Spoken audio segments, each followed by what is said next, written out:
Welcome to the Big Challenge. In this tutorial, we'll show you how to report native English speakers to help maintain fairness and accuracy in the Big Challenge results. Because the competition takes place at different times in different schools, compiling the results takes some time.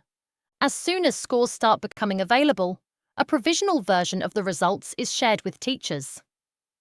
During this provisional phase, you can review the results and report any anomalies, such as a student being a native speaker.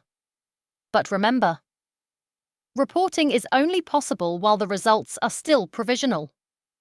Once the final results are published, the option to report anomalies is no longer available. Log into your teacher account and go to the Contest tab. Then, click on the Results menu on the left, find the student you're concerned about and click the three-dot menu next to their name.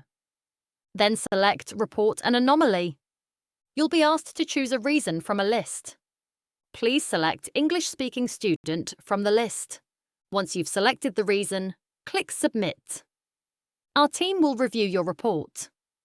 Please note that English-speaking students are welcome to participate and receive gifts, but are not eligible for the main prizes.